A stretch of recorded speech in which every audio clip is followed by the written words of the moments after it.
Gempa bumi yang kemarin malam terjadi di Gunung Kidul disebut berada di jalur megatrust. Meskipun pernyataan dari BMKG, gempa tersebut tidak berpotensi tsunami, namun masyarakat diimbau untuk tetap waspada. Dan kami akan membahasnya lebih dalam dan bergabung bersama kami malam hari ini Daryono, Kepala Pusat Gempa Bumi dan Tsunami BMKG. Selamat malam Pak Daryono, terima kasih atas waktunya. Selamat malam, Mbak. Pak Daryono, ini kita mengetahui Senin lalu gempa dengan magnitudo 5,6 mengguncang Gunung Kidul. Ini berarti penyebabnya benar karena aktivitas dari megatrust, Pak?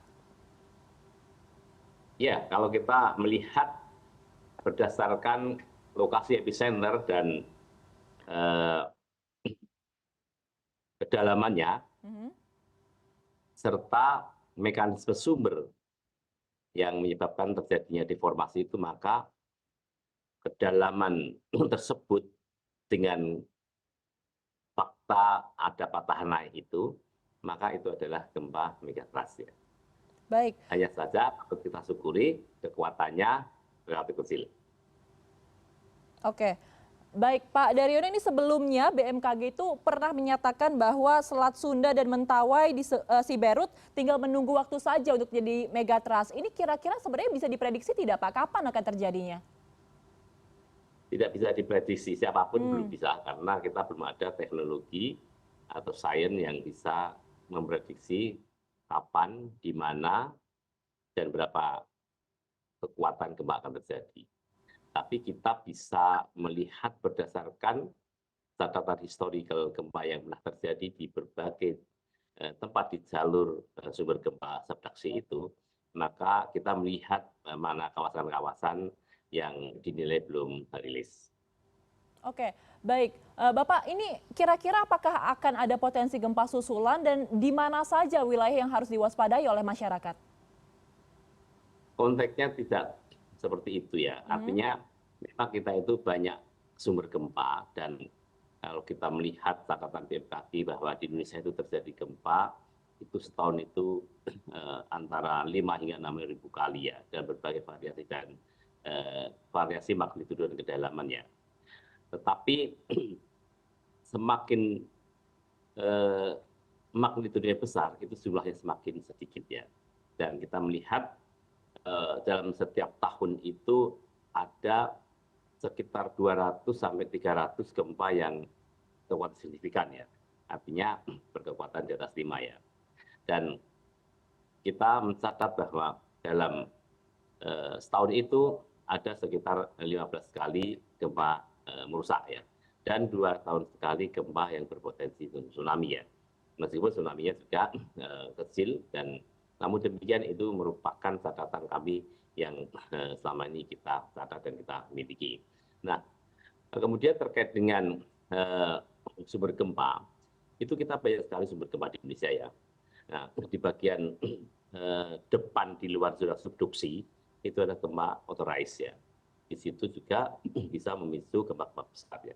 Kemudian di bidang kontak antar lempeng yang dikenal sebagai gempa megatrust juga bisa memicu gempa dan berbagai variasi dan kedalaman. Kemudian di bawah megatrust juga terdapat sumber gempa yang disebut sebagai zona Benioff ya. Di situ biasanya gempa-gempa terjadi gempa intraslab karena patahnya karena deformasi batuan itu berada di dalam lempeng. Kemudian ketika menunjam dan bertumbukan dengan lempeng lain, contoh lempengnya ada lempeng Eurasia, di situ ada gempa-gempa yang ada di dalam lempeng Eurasia. Kita menyebutnya sebagai gempa interplat ya. Intraplat ya. Nah, di situ ada patahan-patahan aktif ya.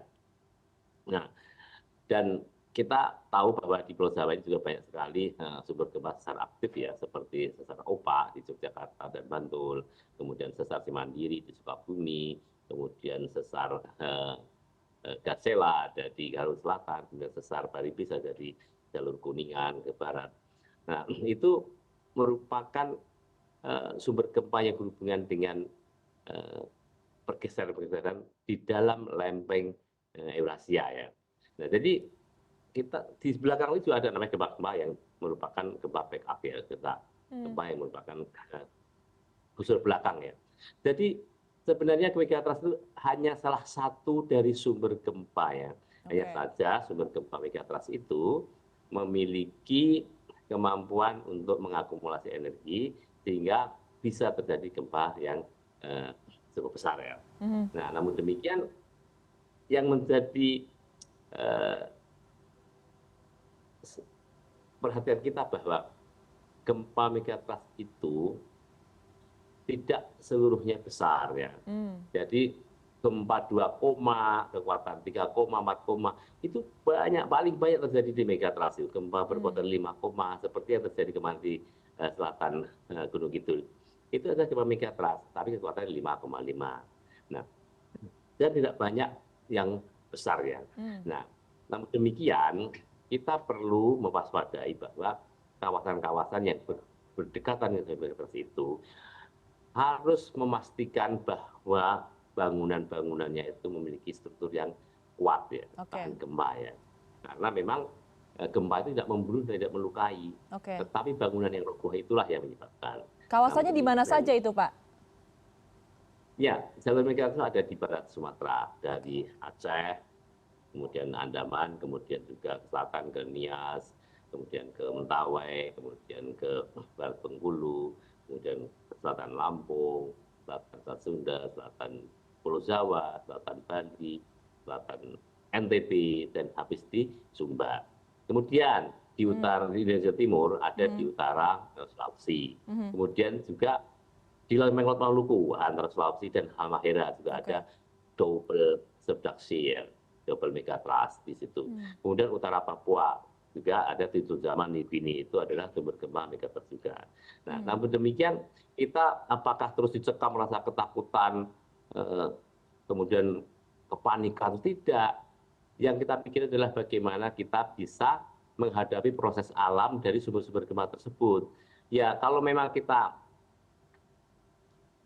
khawatir rumah kita mengalami kerusakan gempa, ya bangunlah rumah yang kokoh, kemudian memiliki struktur besi tulangan yang kuat ya. Kalau belum memiliki kemampuan untuk menyediakan bangunan seperti itu, bangunlah rumah yang berbahan ringan dari kayu dan bambu yang didesain menarik. Yang tidak boleh itu adalah membangun tembok asal bangun, kemudian yang penting berdiri, tidak ada besi tulangan, tidak ada ikatan kolom dan balok, kemudian juga kualitas campurannya tidak bagus, itu yang berbahaya. Kemudian dari ya Kak ya. Baik, Pak Daryono, ini saya ingin konfirmasi. Kemarin ini kan sempat ramai sekali di media sosial bahwa dari BMKG ini mewanti-wanti akan terjadi gempa megatrust dan diasosiasikan gempanya ini sangat besar hingga di atas 8 skala Richter begitu. Itu informasinya betul atau tidak, Pak? Sebenarnya kemarin kita mengingatkan bahwa ada potensi, kalau potensi itu bukan prediksi ya, potensi itu merupakan besaran ancaman dan lokasinya ada. Besaran ancaman dan lokasinya ada, itu potensi. Prediksi bila mana ada potensi besaran ancaman, kemudian ada lokasinya, ada waktu, itu baru prediksi. Nah, yang kami sampaikan itu ada potensi di Selat Sunda dan di barat Sumatera Barat di Mentawai ya. Nah, ini sebenarnya saya tuh mengingatkan kemarin terjadi gempa kuat di megatrust Nankai di Jepang Selatan. Nah, dari kejadian gempa 7,1 yang terjadi 8 Agustus 2024 kemarin, itu para ahli mengkhawatirkan itu adalah gempa pembuka untuk Nankai. Karena Nankai 1946 terjadi gempa besar dan tsunami. Nah, usia gempa besar yang belum terjadi sejak 1946 itu sekitar 78 tahun ya. Nah, itu mereka itu memiliki perhatian yang sangat concern. Terjadi gempa 7,1, mereka memiliki kekhawatiran, waspada. Pemerintah, Perdana Menterinya pun membatalkan kunjungan ke Asia Tengah hanya untuk membahas itu. Nah, itu untuk Nankai ya, Nankai yang sejak 1946 itu terjadi gempa besar. Nah, itu sebenarnya hanya saya itu menguapkan kekhawatiran kita bahwa mereka kok begitu fokus dan begitu perhatian terhadap zona seismic gap ya, zona sepi gempa besar ya. Padahal kita juga punya, ada di Selat Sunda dan ada di Sumatera Barat ya, di Mentawai ya. Hanya saja kita ingin mengingatkan bahwa kita harus mempersiapkan itu. Kalau di Nankei 78 tahun belum terjadi gempa besar dan mereka begitu fokus, begitu memperhatikan mitigasi yang harus disiapkan. Nah, kita itu juga mestinya harus lebih sungguh-sungguh dan lebih serius di dalam melakukan mitigasi di tempat-tempat yang masih sepi gempa itu. Kanan kirinya sudah lepas semua seperti Sumatera Utara itu. Hanya itu yang belum ya. Itu yang harus kita siapkan mitigasinya. Kita harus menyiapkan apakah itu struktural, non struktural. Di dalam ketidakpastian kapan terjadinya tidak tahu. Ketidakpastian itu tidak tahu. Tapi kita masih punya waktu untuk menyiapkan bagaimana membangun rumah tahan gempa, kemudian menyiapkan tata ruang pantai yang aman, menyiapkan wisata yang lebih aman, ada jaminan keselamatan jika terjadi gempa dan tsunami, kemudian juga mengedukasi siswa sekolah, menyiapkan stakeholder yang lebih siaga. Jadi sebenarnya kapan terjadi tidak ada yang tahu, dan Megatrust itu sudah sebelum 2004 sudah kita bahas. Ya, baik Pak Daryono. Jadi ini masih ada sebuah potensi gempa megatrust terjadi di Indonesia, tapi diharapkan memang masyarakat tidak panik ya, tetap waspada dan menyiapkan mitigasi sebaik-baiknya. Terima kasih telah bergabung bersama kami Pak Daryono, Kepala Pusat Gempa Bumi dan Tsunami BMKG. Selamat malam Pak, sehat selalu.